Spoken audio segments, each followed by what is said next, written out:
Hey everybody, Joe with the Joe Pod Podcast, and I'm not going to tell you what episode this is because the last time I did that, I screwed up the episodes and got them mixed up. So we'll forego that. But hey, this is Kenty, buddy of mine that I've deployed with to Katrina. We served together in the same unit, and we've kept track of each other over. Dude, we met like 19 years ago. It was, I want to say 2011. No, dude. Katrina was in 2005. You came Oh, to not the 11. I'm sorry. It was 2001. Were you at the unit then? Yes. Okay. I joined the unit in 2000. Dang, dude. So it's been 23 years. Yes. Yeah, you kind of grow on me. All right, everybody. So, hey, once again, we're going mobile, and should be a great interview. So, and guess what? I got my first sponsor. So, hey, shout out to Mason Hamlet and Woobies, based out of Dallas. He's the CEO there, and he sells an awesome shoe that is basically it's a sneaker. Well, it's a tactical shoe, but it's more of a tactical sneaker. And he's got some great stuff out there. Go to woobies.com, and you won't be disappointed. Buy yourself a pair, and I wear mine every day to work. And yeah, freaking awesome shoes. So shout out to Mason Hamlet, and yeah, let's press. All right, bro. Here we go. And we got, what hurricane is coming in? Well, I mean, to Louisiana. I haven't Right. You don't even know the name either? No, I just found out about it today, and it's almost on land. Yeah, hey, we're getting the outer rain bands of a hurricane that's, what's that? Go straight ahead. Oh, okay. Loop around.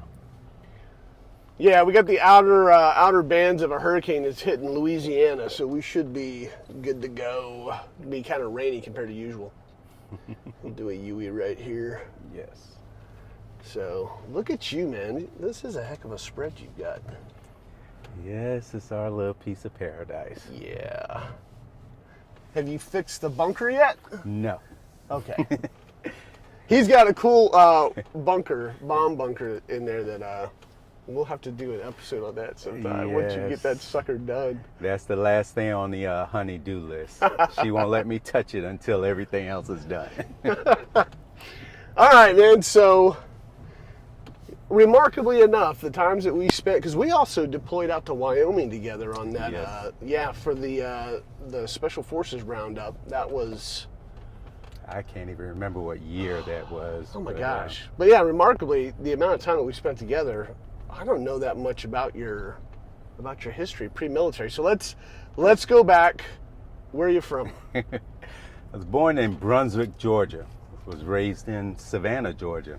Beautiful, beautiful city. You know what's ironic? Mm-hmm. I had no idea Brunswick, because my old man's last duty station was at Kings Bay down in down in St. Mary's. So like, it's right there. 40 minutes from where you were living at, or where you were born from. So I'm sorry, yeah. So Brunswick, Georgia, grew up in Savannah. Georgia, grew up in Savannah, Georgia, with two sisters, and of course, mom and dad, and did school all the way up to high school before moving to Miami. Well, hold on. The sisters, older than you, younger than you? One is older and one is younger. So you're a middle child. I'm a middle child. I am now the oldest because my older sister, she passed. Ah, dude, I'm sorry. That sucks. It's gonna happen to all of us. Yeah, it's true. That's life. Happen to all of us. But after moving down to Miami in 1978, I decided to join the military at the age of 16. Of course, I had to wait until I was 17. But at 16, I knew I wanted to join the military. So what year were you born? 1963. Dude, I had no idea. I thought you were, you got me by like 7 years. You're like 78, and I'm like, wait, I was only 8 years old, man.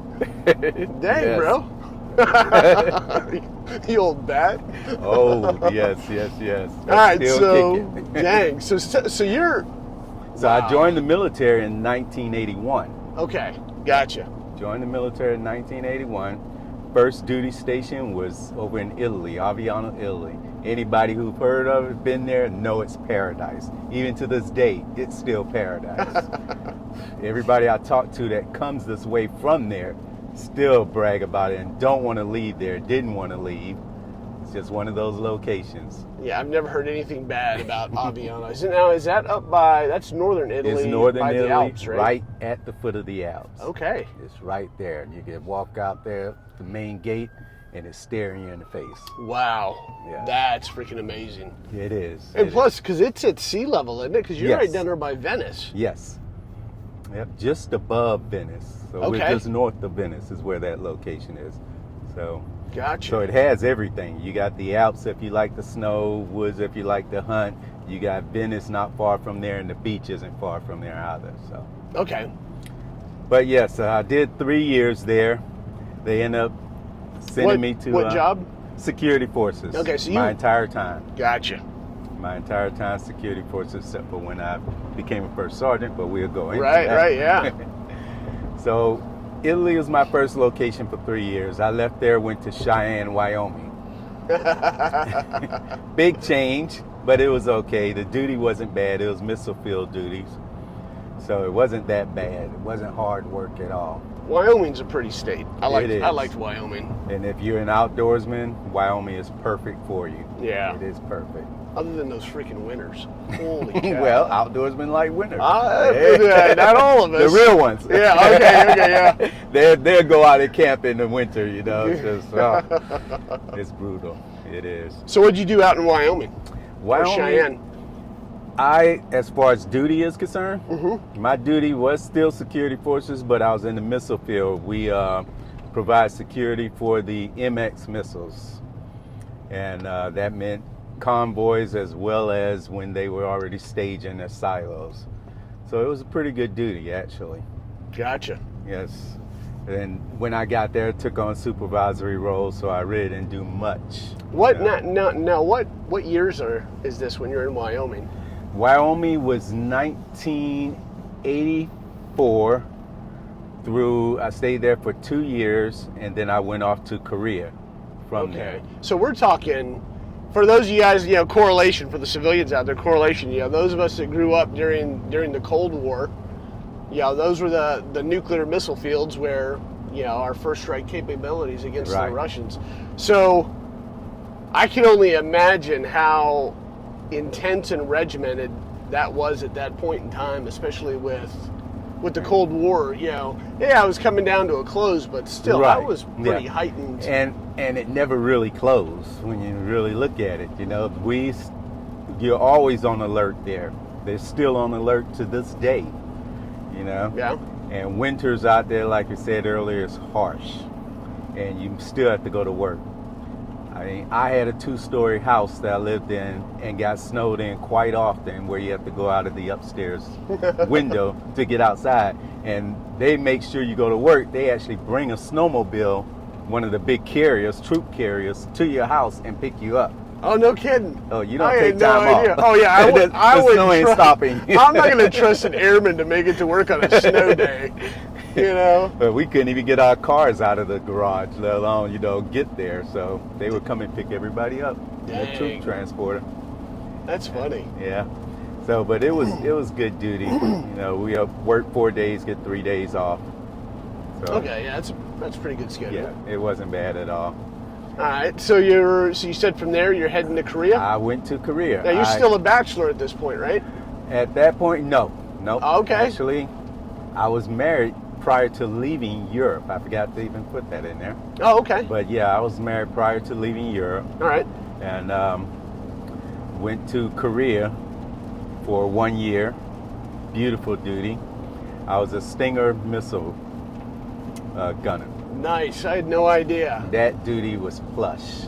Anybody who's ever been a Stinger gunner, they know. But yeah, that was it's an Army weapon. The Stinger missile is an Army weapon that they train a handful of us NCOs in using, and we deployed to Korea. I remember when I joined the Navy, they had a guy that came in. He was a recruit. While he had just graduated Navy Basic, and he came in, and they were looking, because it was Desert Shield at that point. So the war was starting to, was starting to percolate a bit. And they had basically any guy that volunteered for Stinger duty on the ships, had a choice of whatever job they wanted, obviously that they scored for.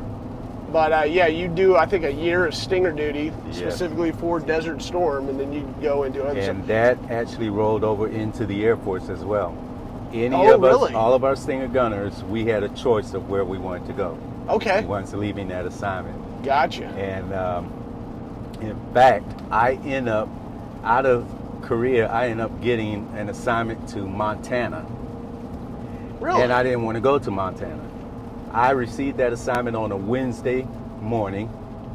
I contact ours.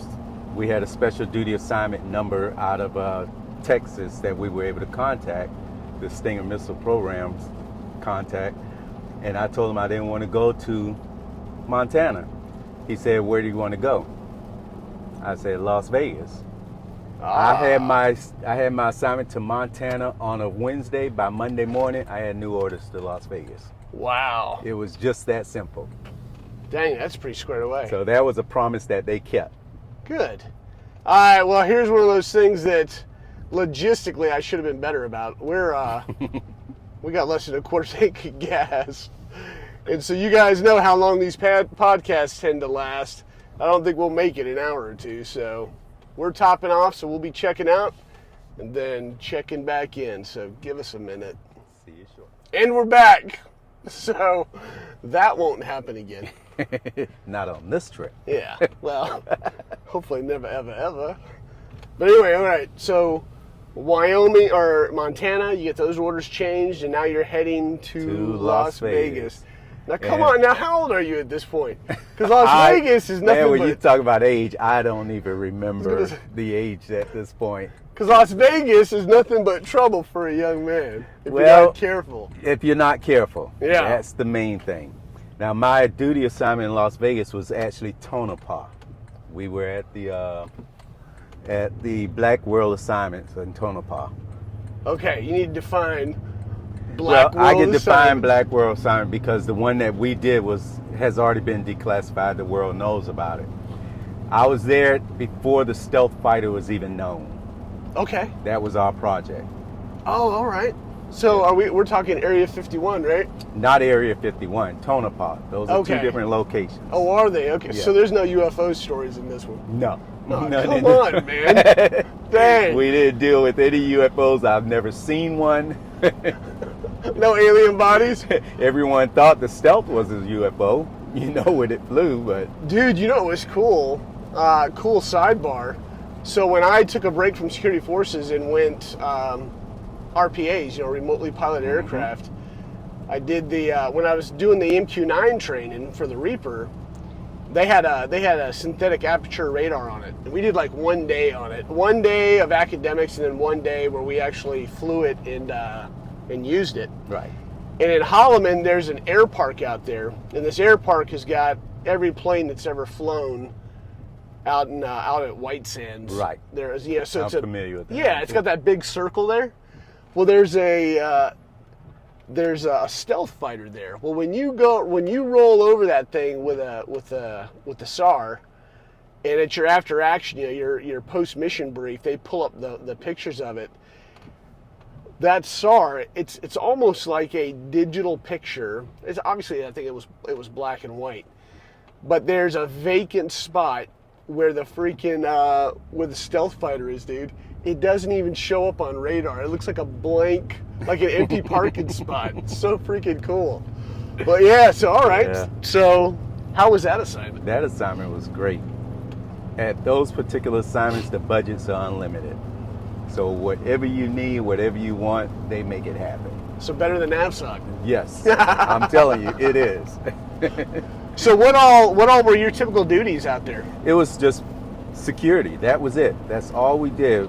But we, in the security field, you're privileged to being in a position to actually observe the stealth fighter, to actually be there with the stealth fighter, to actually touch it if you want to. Wow. And even the people who worked out there at the base, you know, you got your all the other detachments and whatnot who worked there doing different things, from radar to cooks to all of that for services. They never got to see the plane. Oh, wow. They could not lay eyes on it. It never flew during the daytime. When Okay. it came out, there was a complete blackout, complete communication cut at the base. It comes out of the hangar, takes off, then the lights come back on at the base. So no one but security and the pilot and those who had to work directly with the plane got to see it Wow. for a long time. And they would come back in before the sun come up. Wow, that is crazy. So, And it's yeah. amazing to think, because you're talking pre-cell phone times. Yes, Could you actually. imagine? Yeah, could you? I didn't even think about that, but it was Yeah. cell phone times. What a nightmare now with cell phones and cameras out in places Right. like that. Yeah. And we always had people out in the desert waiting to take pictures, you know, trying to get a glimpse of any assignment, you know, project that was being worked out there. So how did you guys typically handle that kind of stuff? Because people have seen the videos out there of guys Mm-hmm. going down the dirt roads and then, Well, we did not work out beyond the wire. okay, We had civilian contractors that did that, and they were, I mean, tight. They kept security tight there. Now, we went out and trained with them a couple of times, right? but these guys were kind of like, well, who would I say, Blackwater? Yeah. Yeah. So they take care of the outer perimeter for security, and no one can get close. Gotcha. They can see you coming miles away. Oh, I'm yeah. talking miles. Even if you were walking, crawling, the sensors would pick you up. It didn't matter. They Dang. could tell the difference between a horse walking across the desert and a man on a horse walking, you know, just going across because of the weight varies. Yeah. Wow. So, yeah. That's not something you want to play with. Not out there. That's pretty crazy. That's pretty cool. Yeah, we did. We got to do 50 cal training with those guys. They took us out in the desert, you know, to train using a sniper rifle, and that was interesting as well. Nice. So, all right. So you're out there. How many days would you spend out at the site? Because At the site, we spend anywhere to 4 to 5 days, depending on what's going on. okay, So we had every weekend off. As far as my particular shift, there's rotation, you know, but I was always on the one that had the weekends off. We fly out of the airport in Las Vegas, the civilian airport. So we never flew from the base, and we had our own planes, you know, for that purpose. They were unmarked planes. Everybody in Las Vegas who worked the airport knew who it was, okay, but there were no markings on the plane. We just fly out of there and come back in. gotcha. In fact, you've heard of, what is it, D.B. Cooper or B.B. Cooper? What's the guy who did the bank robber? Yeah, yeah, I know who you're Last talking name about. Cooper. Up in Northwest, up in Washington. Well, we had his plane. We used his plane to fly back and forth to work. Well, no, wait a minute. The It was a commercial plane that he hijacked, had the money on it, Yeah, threw all the money out of Yeah. the back of the plane. That plane was still in use when I was there. oh wow. Yeah. So why did they confiscate that plane and use it for you guys? Well, I That's an guess, interesting you know, story. because of what took place, you know, the robbery and everything, the government confiscated the plane Interesting. and they kept it. Wow.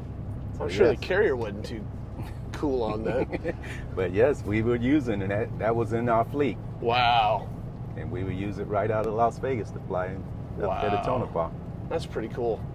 What we spent some time. I spent about 8 months out in Vegas with the family when we were doing RPAs, and that would, you know what, remarkably, that was a great city to be in with the kids. Obviously, we never went down to the Entertainment strip. wise, yes.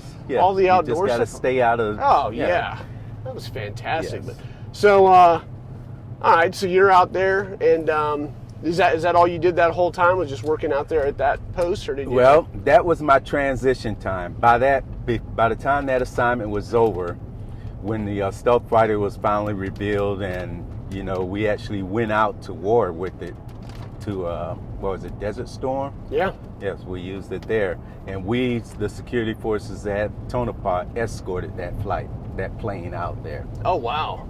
during that war.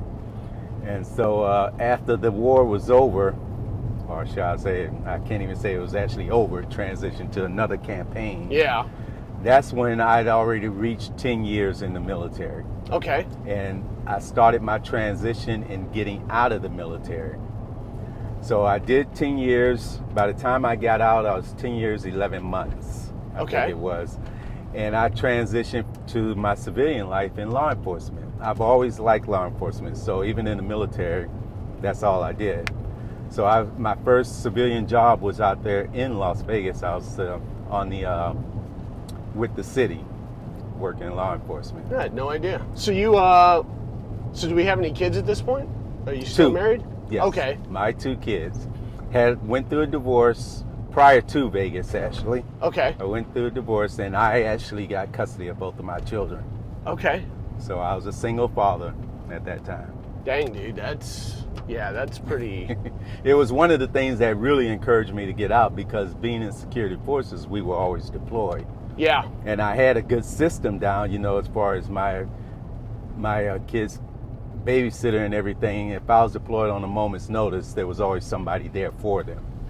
But I got tired of the rotation thing, going out. So I think I just passed one of my kids on the country road. for real? Yeah, because we've actually bought a house out here. Ah, Yeah, I didn't. Yeah, we haven't seen each other in a while. right. But Is he turning around? I don't know. He was braking. So I imagine because they were braking, I think, unless they catch up. I'm checking to see if there's any brake lights there. No, I think I we're don't good. see Yeah, anything. they might have kept going. They if probably not- didn't see yours, so they kept going. Up. We might have another interruption on this podcast.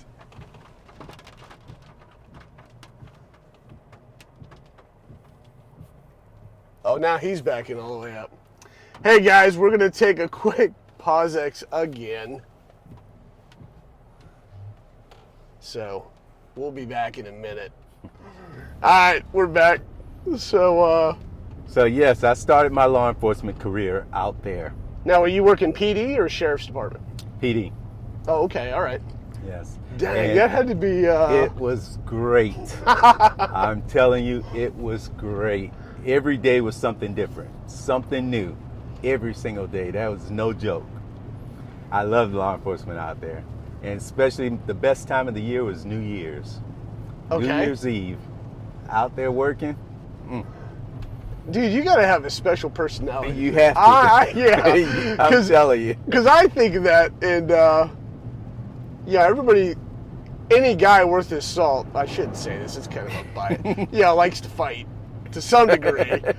And I would think, man, Yeah.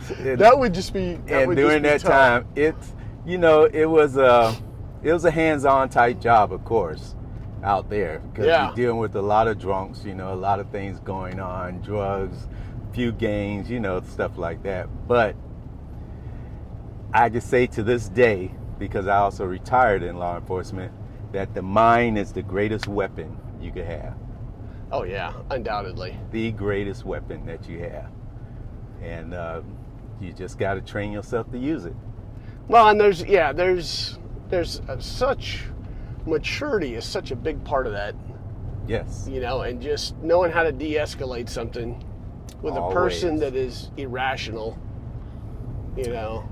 I remember I used to, obviously back in the day we all used to watch Cops and all that, but I remember this one. I think it was a sheriff's deputy, and they got called on a DUI. And he walks out there, and the guy refuses to take his hands out of the pocket. He just throat checks him, and the dude goes down.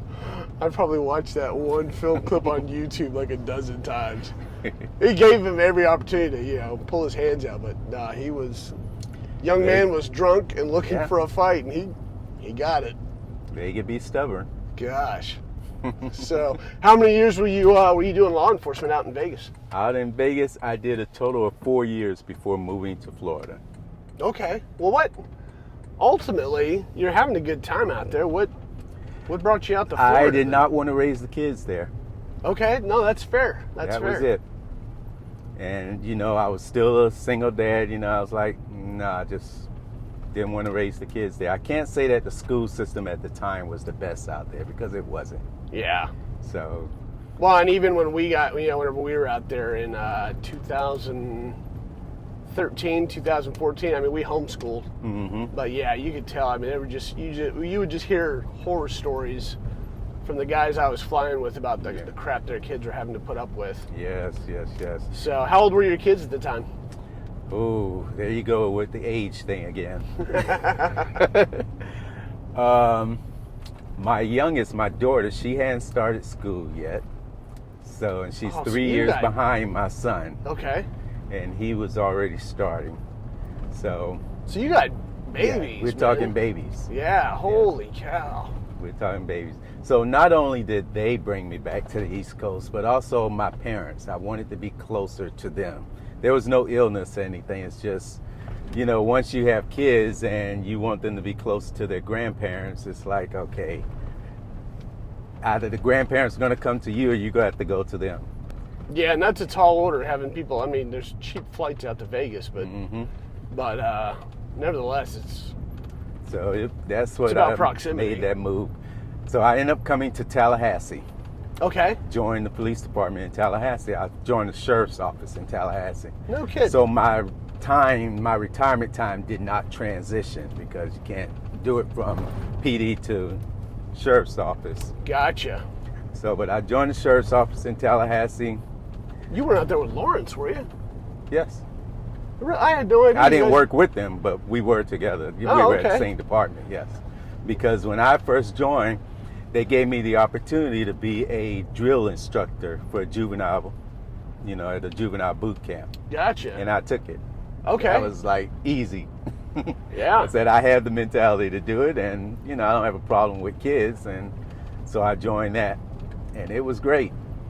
Now, of course, some people probably remember back in that time, 2000, that was the time when there was an incident in Florida at one of the juvenile boot camps where a young kid died at the hands of a drill instructor. And there was other abuse that was reported. This wasn't in our area. It was middle Florida. Mariana, wasn't it? I don't know. Well, abuse was in Mariana. Yeah, Dozier. Yeah. Because at the same time you were working, in juvie, with juvies. Mm-hmm. I was working Department of Juvenile Justice out here at the detention center. Okay. So so you've heard about it. Oh yeah. Yeah.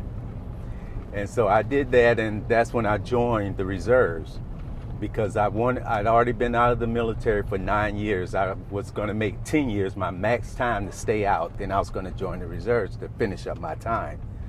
But I joined the reserves in 2000 and was sent out to Duke Field. That's where my home was. Okay.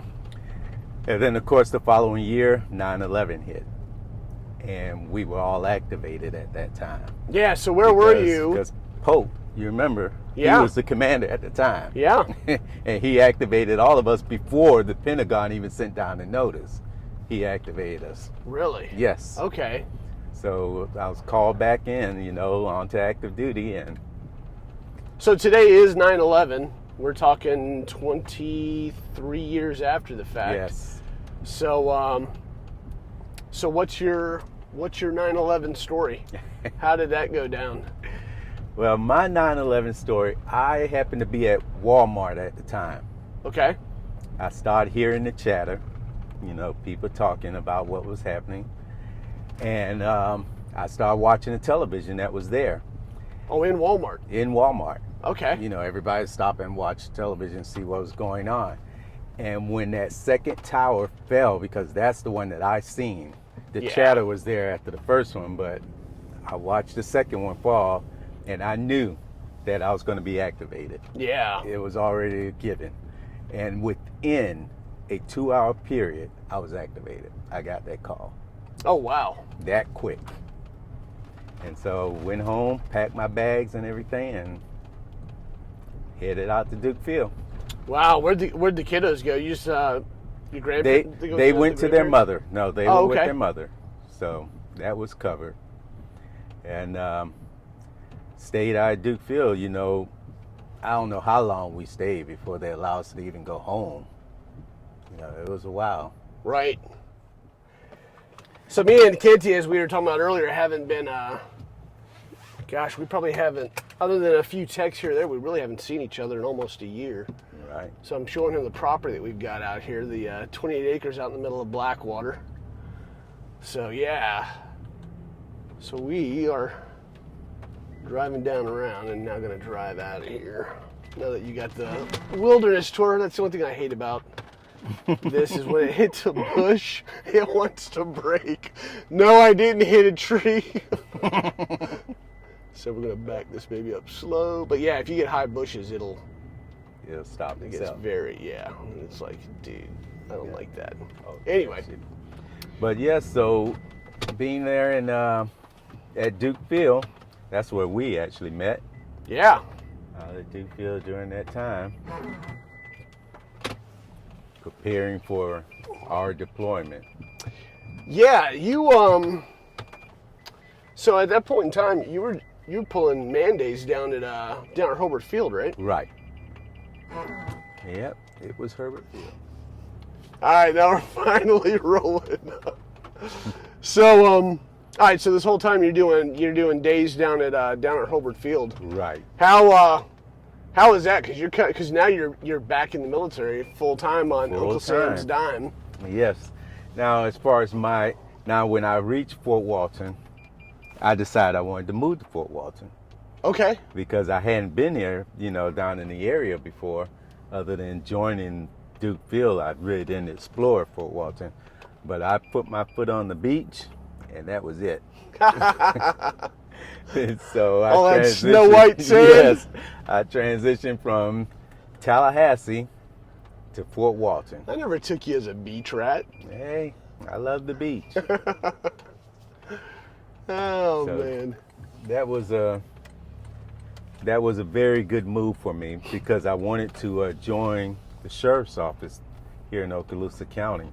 Okay. And it turned out that the sheriff at the time was very, very pro-military, ex-military man as well.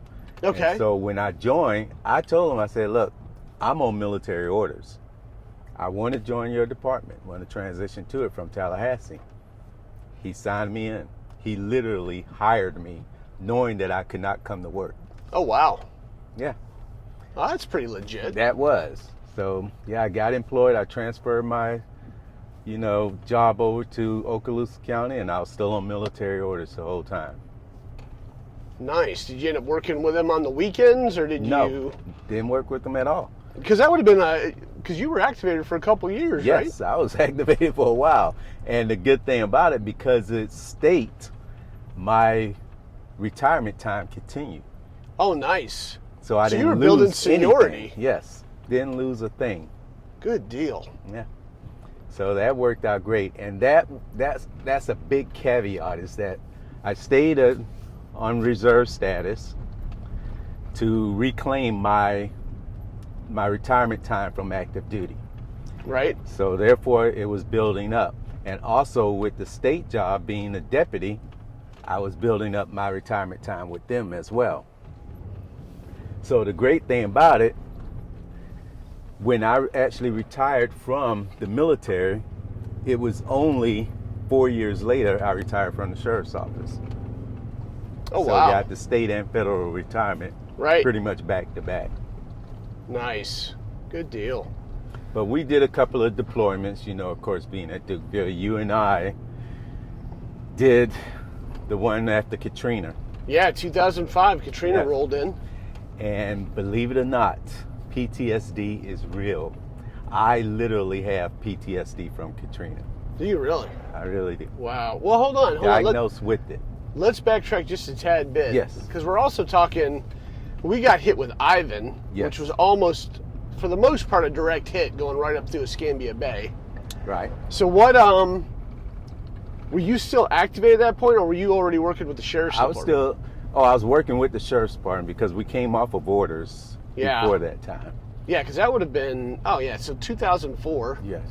So what was your experience? Because that would have been your first hurricane with the military. Yes.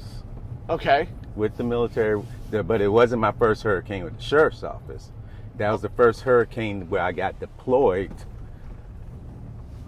with the military. Okay. Because I had already been through, what was it, Ivan, and I've been. Well, that's what I'm talking about is Ivan. Yeah. Yes. So we backtracked because Ivan was a year before. Yes, but I wasn't activated during that time. Yeah. So how was that working the sheriff's department after Ivan went through? Because Ivan. Well, let me tell you what. Being on the sheriff's department and hurricanes, we are the last entity to leave the road during a hurricane. Yeah. Even the fire department is locked down before we leave the roadway.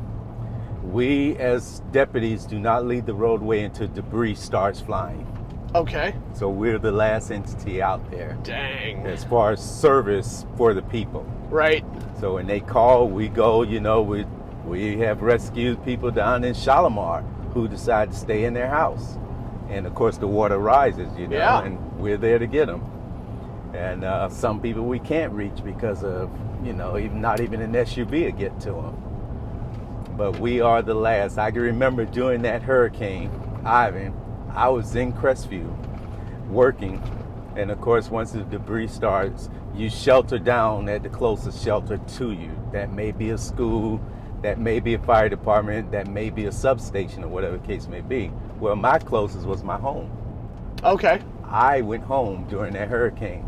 My family was already, I transported them up to, they were in Atlanta at the time. Okay. So they didn't stay here. They were in Atlanta.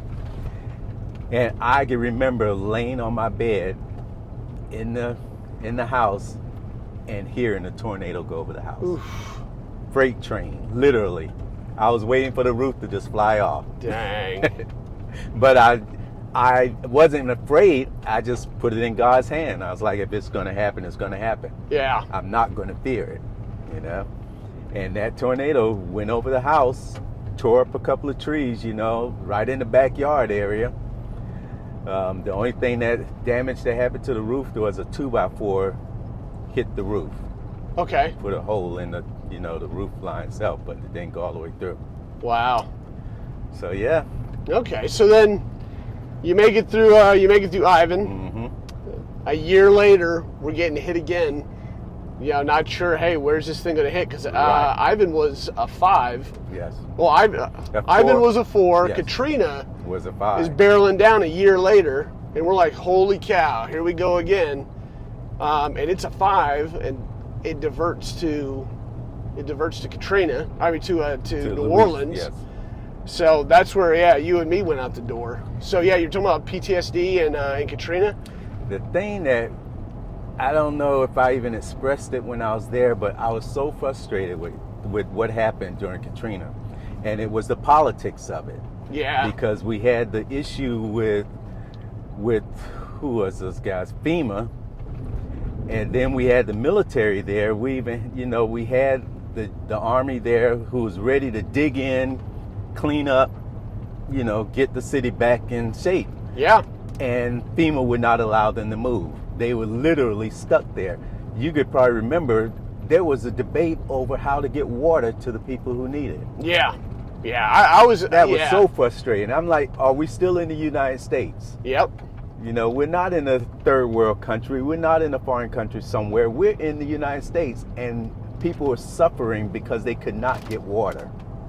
Yeah. That was infuriating because me and the other guy, we were just staff sergeants at that time. Mm-hmm. I think he was a senior airman. So I wasn't quite sure what you guys were dealing with at your level, because you were E6 at that point. Yep. And I forget who else was with us. Lenny was with us. Yes. And he was E7. Yeah. So you guys were dealing with that. So I was just pissed because we were stuck on Louis Armstrong Airport. Right. At the airport. And then we ended up sitting through another hurricane while we were there. Remember the one that was rough. That sitting out on the flight line that night and having that basically second hurricane sleeping on the water because the flight line flooded, and yeah, Oh, So that was crazy. That hurricane went on to hit Houston. I had some serious flashbacks going to the airport there. And my anxiety went up so high. Yeah. You know, it was, and then I had nightmares of being left behind at that airport during that time. Oh yeah. And we're not talking one nightmare, we're talking over and over, to the point where I had to actually see a psychiatrist about Wow. it. And it was always a military thing where we had to leave and I could never get the flight out of there. Yeah. Something always came up. So that was my PTSD. I didn't recognize it as PTSD, you know, but speaking with psychiatrists, weekends and week outs, you know, it's just, they determined, because I never talked about Katrina. Right. There was always the deployments to the desert that everybody was concerned with. Yeah. You know, where you did this deployment, what were you doing there and all that, but I never mentioned Katrina. And then finally, when it dawned on me, the nightmares that I was having, I was like, wait, we camped out at the airport. Yeah. We sat through a hurricane. You know, we were there when the storm rolled in. I can remember going across the Pontchartrain Bridge, you know, and all that. Oh yeah. And when I Isn't that mentioned nuts? that, they were like, that has to be it. It's not your desert deployments. It's stateside. Yeah. Yeah, So- that was crazy. I remember us sitting there and looking in that area, the old seating area, where they had a week before had the it was cleaned out by that point, but there was a biohazard sign. I remember asking somebody, "Hey, what's the biohazard sign right here?" And it's like, well, that's where all the bodies, were being placed. Yep. Because it drove me nuts, us sitting there and waiting a week just to be able to start driving Yeah. towards New Orleans. I don't know if you remember that or not. Yes, I and do. I was, oh yeah, man, that was driving me nuts. That's right, Macaulay was with us too. So, yeah, that was crazy. Yes. But being in that airport, the first time I went back to that airport, Wow. the flashback was so real. Yeah, that's And crazy. The thoughts of the dead bodies that were there, you know, it was like, this was a morgue. Yeah. Literally, it was a morgue. You know what? To this day, and I don't eat McDonald's anymore. I gave up McDonald's probably 15 years ago. Good for you. just trying to eat cleaner. Although I'm still a human trash can. My wife gets so mad, but yeah, hey, I don't do McDonald's anymore. So at least I get some credit. But, Right. But I remember they treated us like kings. Those young ladies there. Yes. We'd go in there, free They food. were happy to see us. They were. I remember them locking the door because of all the criminal activity that was going on out there. But yeah, that was crazy. So that's 2005. 2005. You're rolling into that Balad deployment after that, aren't you? Yes, Like a year later? That was after that. Okay. And that was a different thing as well.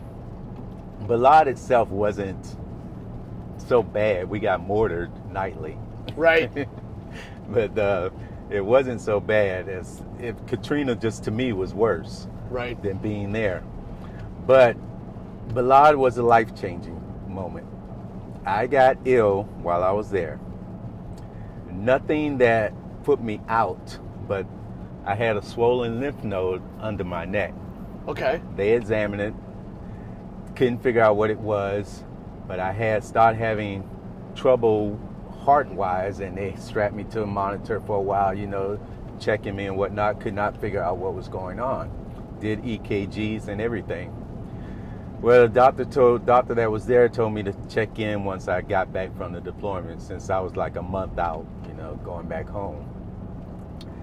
It turns out I went to the hospital. Once I got back, they ran numerous of tests for me.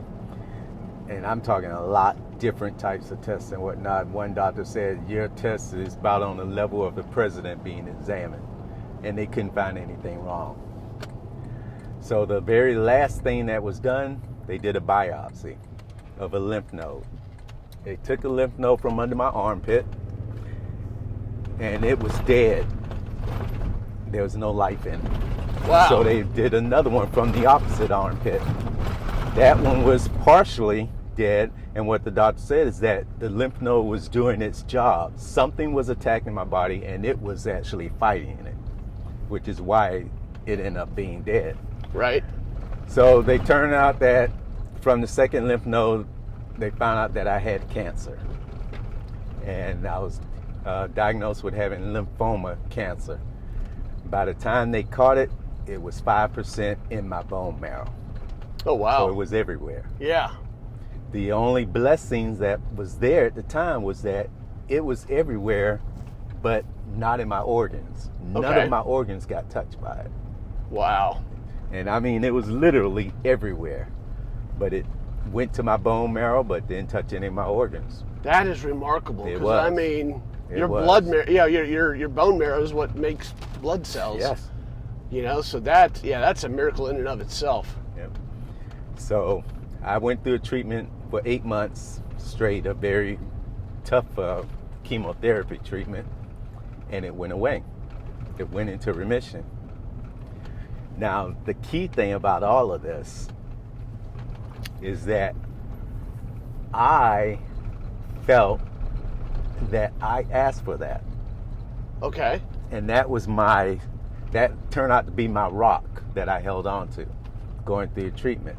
And the reason why I say that is the year before, I was doing a lot of work, doing a lot of overtime with the sheriff's office, just trying to pay bills off. So we Okay. were literally just working our butts off, taking every overtime I could get, and it was working, but I was spending very little time with my family. Right. Now at this time, I've got 6 girls at home because we adopted 2.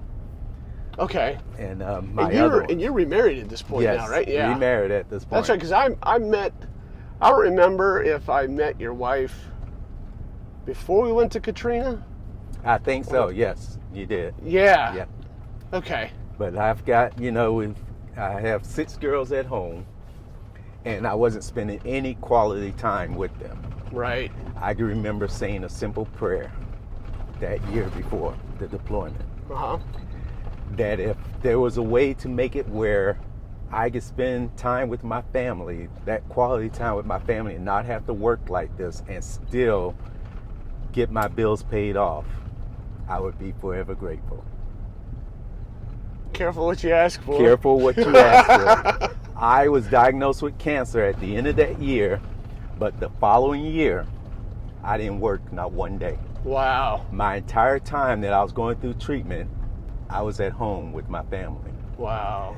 My entire time that I was going through treatment, the military kept me on active duty orders. Right, yeah. You remember when they put me on it? So I stayed on active duty orders the entire time, getting paid by the military.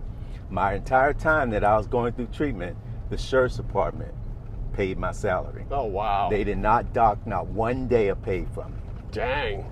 And 2 years before that cancer was diagnosed, my wife, my sweet wife Tanisha, made me buy a cancer policy with Aflac.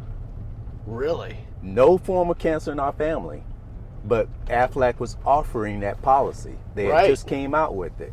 She said, let's get it. I was like, what for? She said, let's just get it. I got the cancer policy. When I got diagnosed with having lymphoma, Aflac sent me a check for just over $8,000 just for the diagnosis. Woo. And then Aflac paid my salary every month, the same salary I was getting from the sheriff's office. Wow. I literally was taking in 3 paychecks for not working at all. Dang, that is legit. That's how we purchased our second house. Wow. And of course, we got multiple houses. Yeah, now. yeah. So But let me. that prayer was answered. Wow, that's amazing. The foresight of a wife. I'm Yeah, telling that's. you. I'll tell you what. It's Dang. wonderful.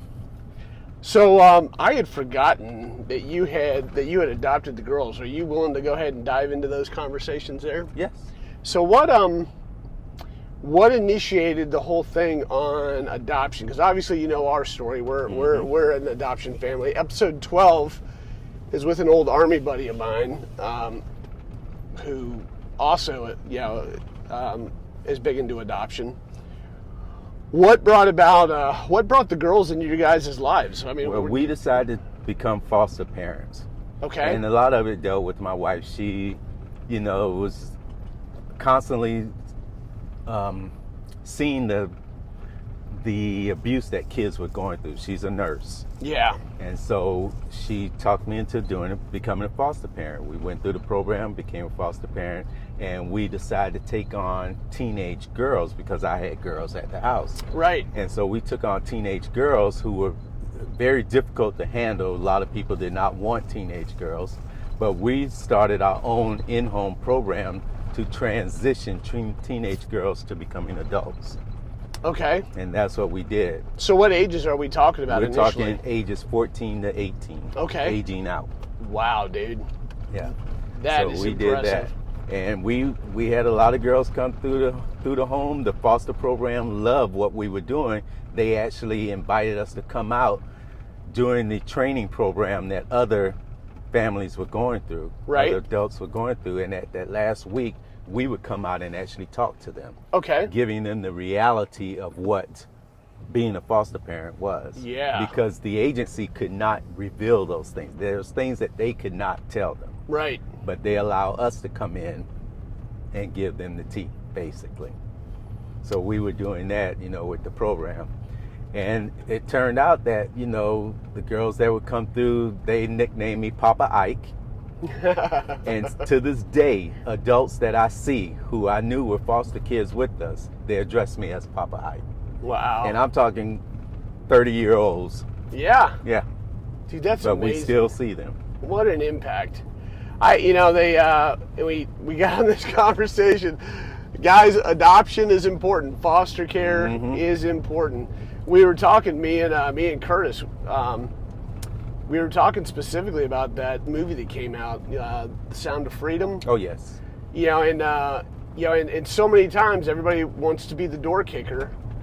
And the biggest thing that people in our community can do to prevent human trafficking is get involved in the foster care system, It is. And you got to be focused. Yeah. You got to be focused. Because that's the vulnerable demographic of kiddos, especially young ladies. I mean, and nowadays it's young men too, but young ladies that are looking for a father figure, young ladies that are looking for direction and guidance.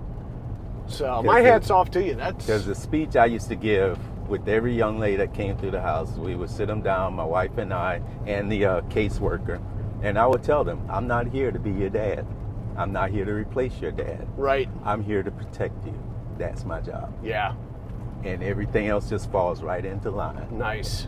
And so the last two that we fostered was the two young ladies that we adopted, because the state actually took away their parental rights from the mom and the dad. Right. Which meant now they were eligible to be adopted.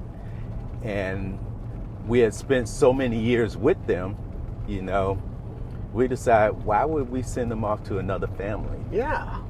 They're here. And they were trying to find a family. Of course, they came to us and asked us if we would, be willing to adopt them. And we was like, of course. They're part of our family now. Yeah. And we asked them, we sat down, we talked to them, and they agreed. They wanted to stay and be adopted. That is because so they cool. had to have that hard conversation that, look, your parents are not coming back. Yeah. Their rights have been taken. You can't go back to them. Yeah. That's heartbreaking. Yeah. But that's the world we live in.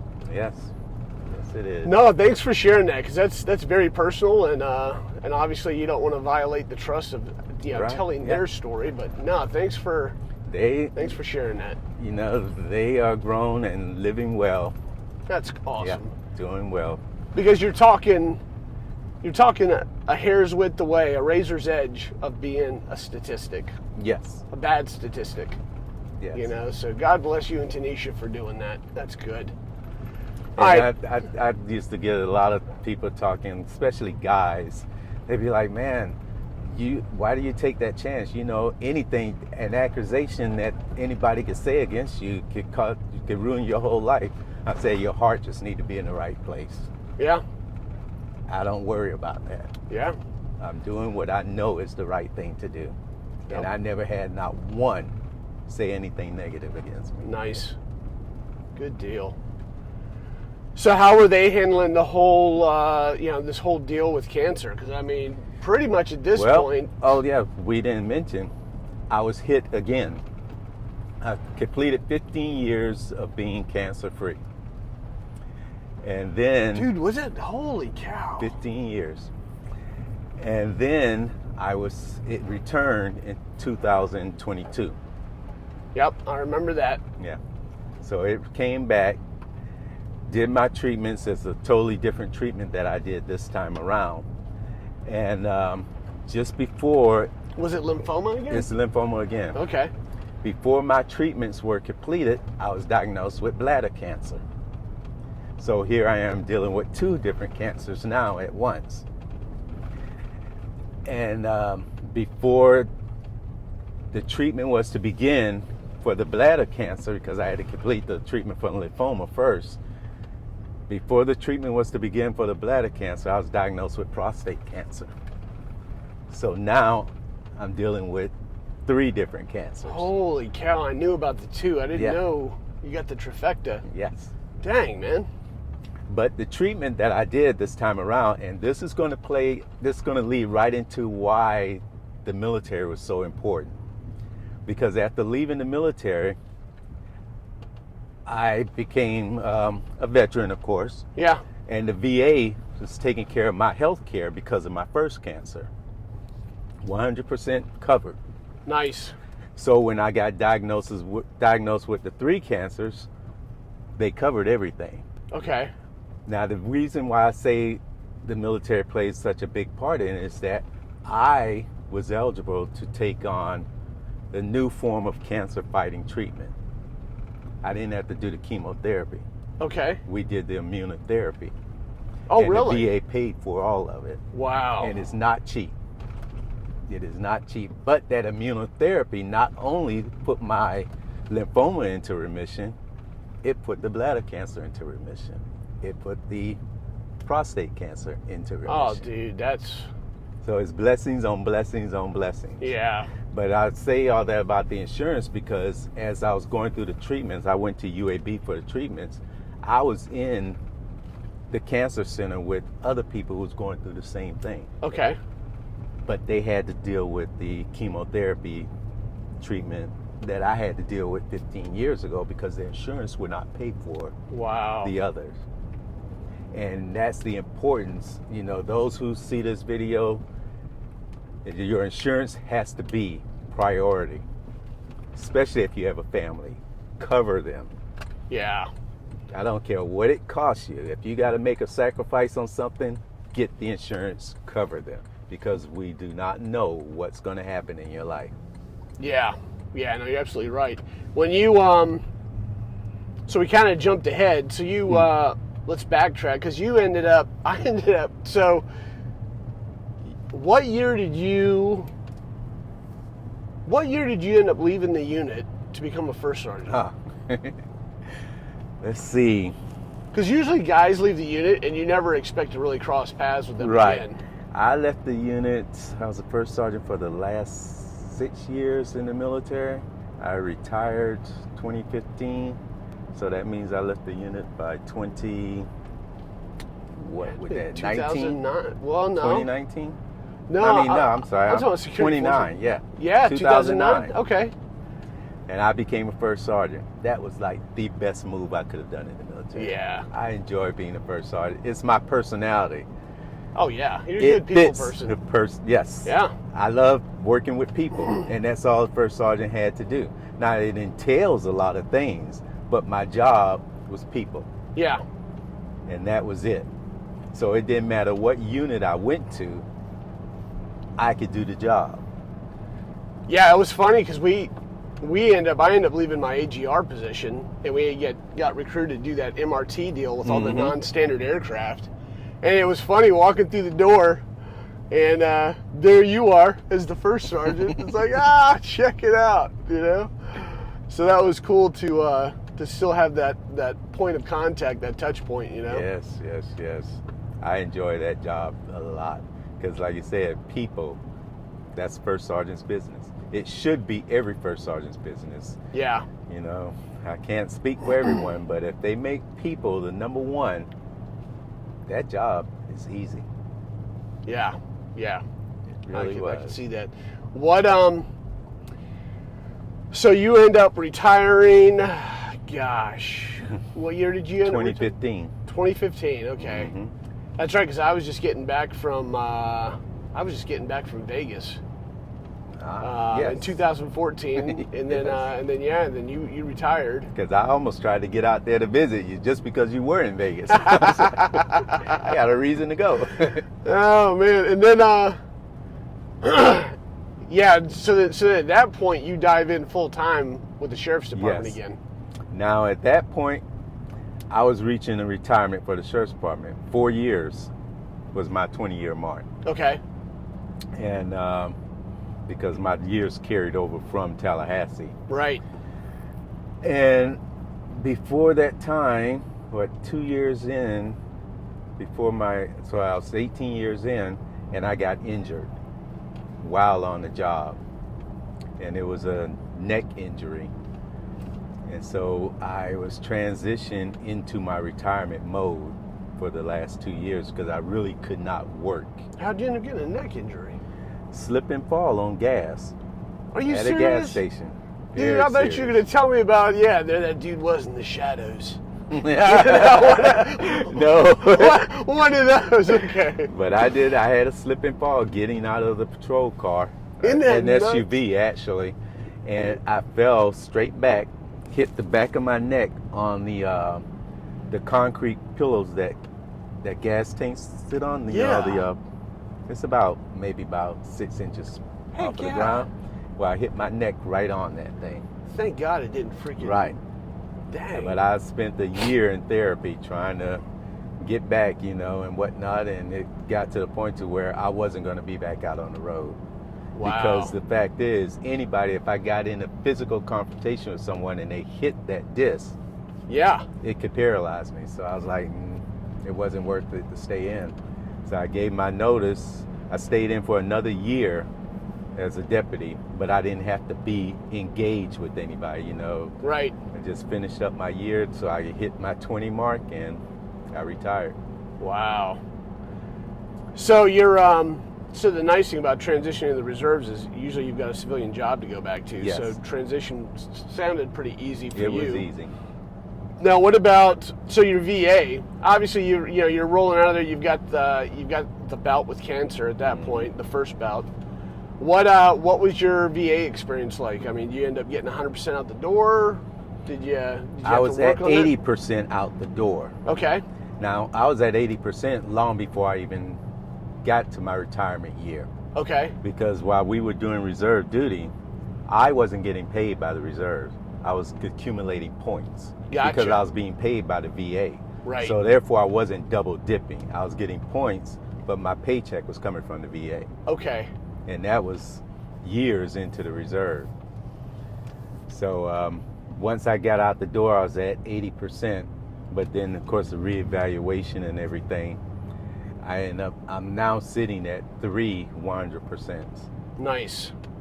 So, Good deal. A lot of guys are dismissive about their benefits, and it's that's a bad move. It is. It's and a even bad move because anybody who entered the military, whether it be reserves or active duty, but especially those who have done active duty times, which means that even though you're in reserve status, you have been on active duty time. Understand that anybody who did any particular time in the military, you're not the same person you were when you went in. Yeah. That could either be mentally or physically. Emotionally, you are not the same person. There's no way possible that you could be the same person. Right. When you think about deployments, when you think about training, when you think about just some of the mental things that a person has to go through from their civilian status to the military, not everybody transitioned well. So you're not going to be the same person. When I became a first sergeant, I was big on telling people to get away from that Superman mentality. Yeah. Don't do it. It's going to hurt you in the long run. We got guys who get hurt during training and they be like, yeah, just walk it off. Oh, yeah, I remember those days. You need to go and report it. You can Yep. come back and train, but that needs to be documented. Whatever Yeah. took place, it needs to be documented. Because in the end, that helps you. Yeah. A lot of, and I think finally, you know, in talking to a lot of the guys nowadays, because I'll have guys come in the office and we'll sit down and they'll talk about how close you are to retirement. And that's the first thing I pitch them is, hey, start getting your ducks in a row. Mm-hmm. You're not the same man as you came in, you know. You and may want to so- think that you're better or you're that same person, but you are not.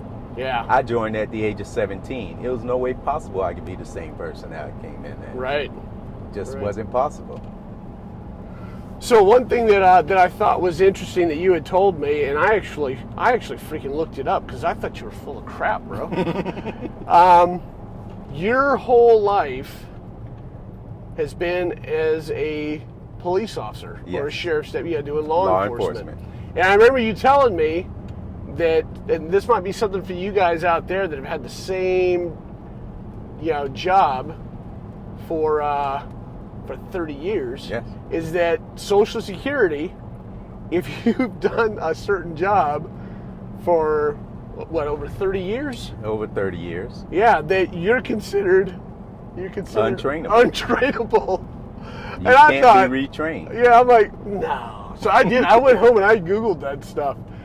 And it actually said that. And you could collect your Social Security early. You collect it early. Now they'll penalize you if you do it too early, but Right. yes, you are known as being untrainable. So guys, keep that in mind. If you're a guy like Kenty that's been, law enforcement since the all age time, of 17, law enforcement the entire time.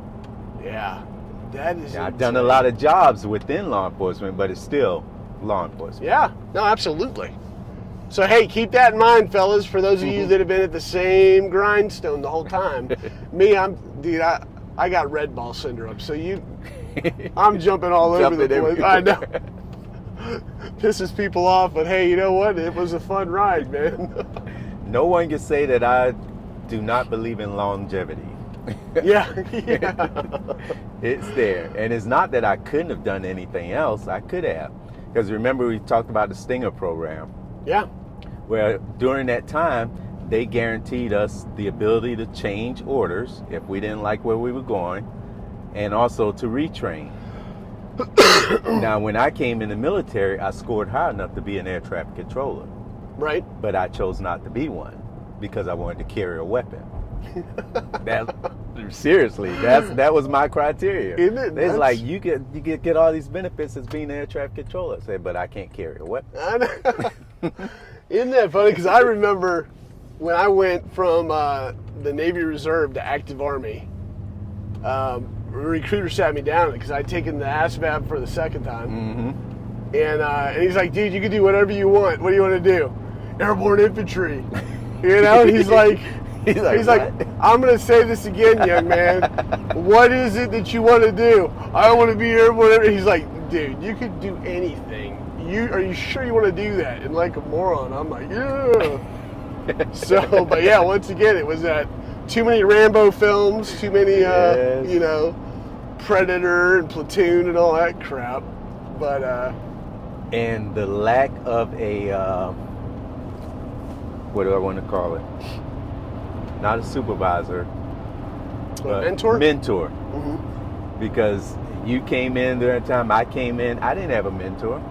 If you could start mentoring young men and women early in their lives, Oh, yeah.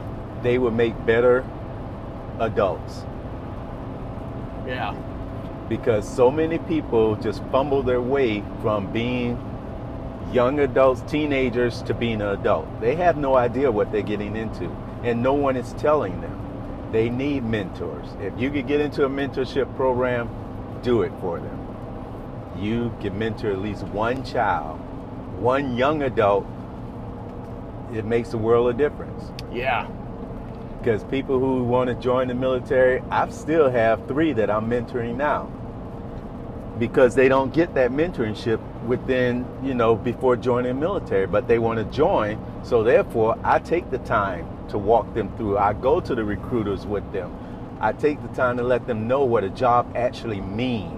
Right. They give you those fancy names, but let me tell you what you're going to be doing. I can't say that every recruiter likes seeing me, but I've done it. No, that's awesome. In fact, I've got a young man that he just graduated out of basic at Fort Sill, and hey, he's living his dream right now. So he's got the world by the tail, provided he doesn't mess it up, Mm-hmm. So, but yeah, And messing it up can be so easy. Oh, very yeah. unintentional, but it can happen. Yep. So, well, all right. So we end up we've retired out of The military. Retired law enforcement. Yep. Now, what am I doing now? Yeah. I can tell you what I'm not doing, and that's working. I think you're just working smarter, right? Yes. Yeah. But let me tell you the beauty of, if you're on active duty listening to this and you're trying to figure out where you're going to go or what you're going to do, or if you're in the middle of the road 10 years in, 8 years, whatever the case may be, do not throw that time away. Join the reserves. Don't throw that time away. No. Because you can still retire, and still retire from a civilian job at the same time. I have done a total of 40 years work, and I only worked for a total of 37 years, my lifetime. But I have 2 retirements Right. in that lifetime. So it could be done. Well, that's one thing I do. I tell guys all the time that they do 10 years in the military, or even if they did 6, that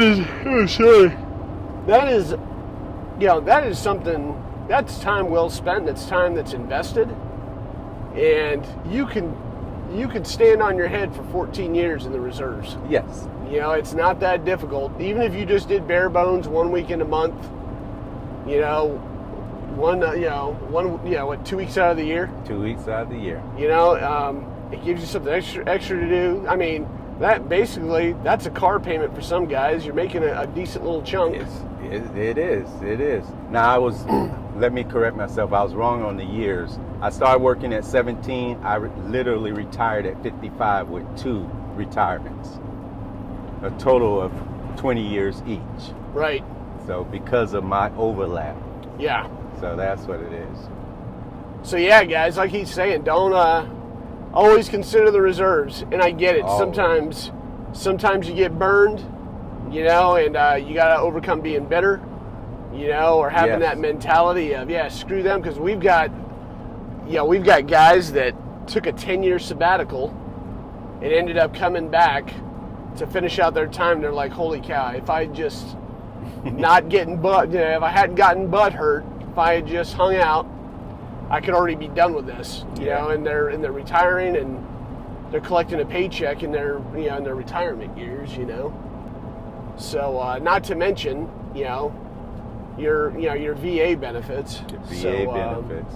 So yeah, always keep the reserves in mind. And I get it, some guys just have to make a clean break. There are those stories out there.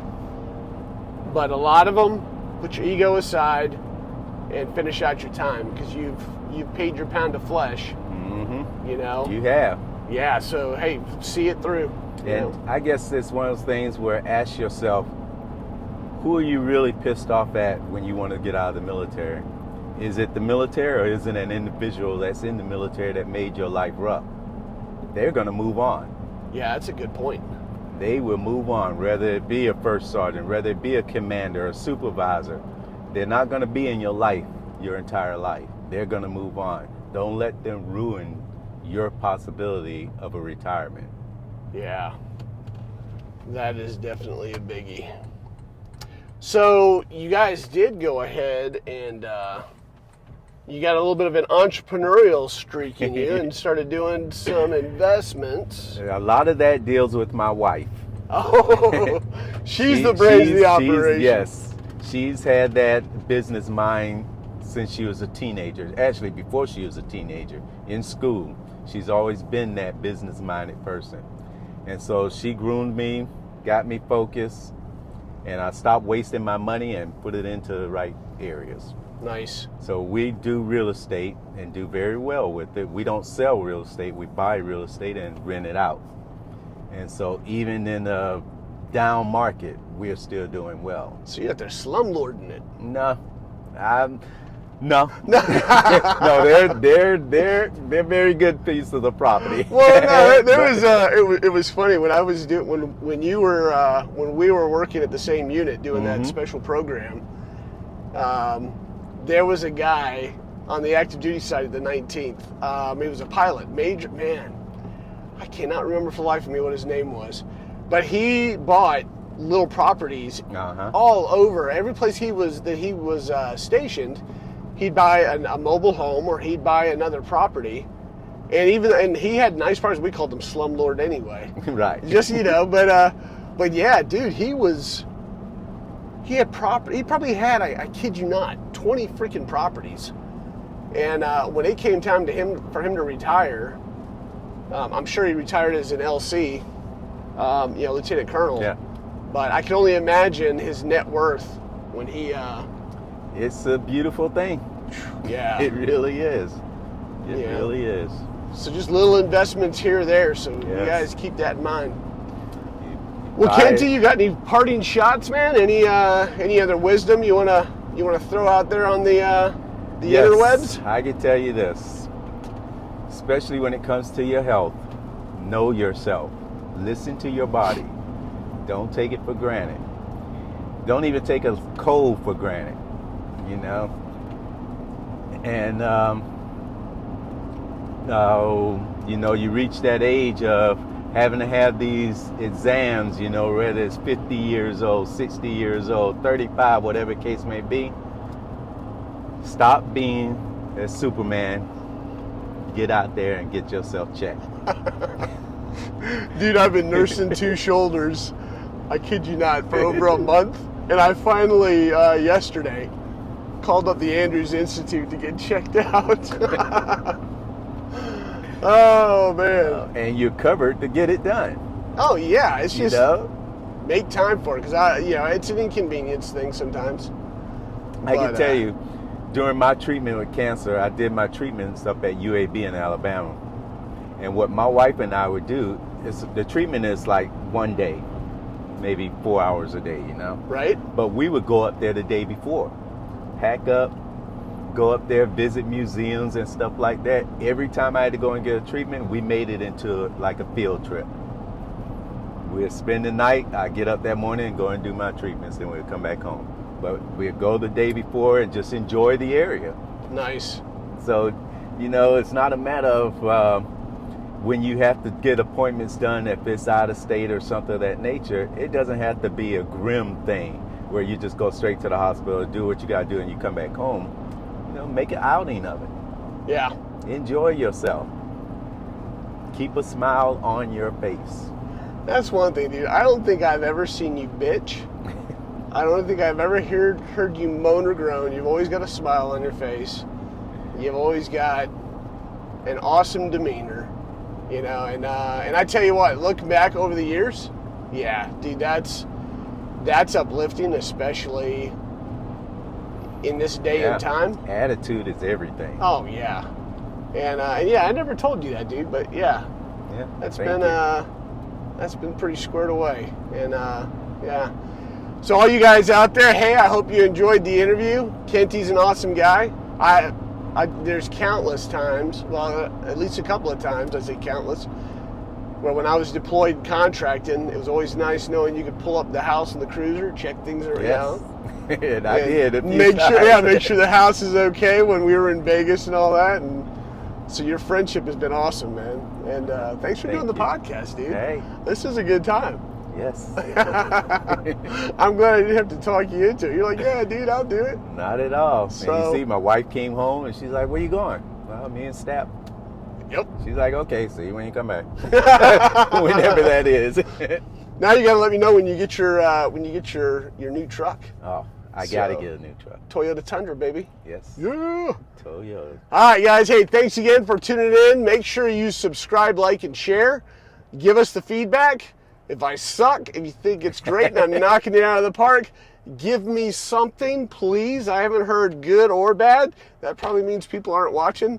But hopefully the tide will turn. But hey, love you guys. Thanks again for tuning in.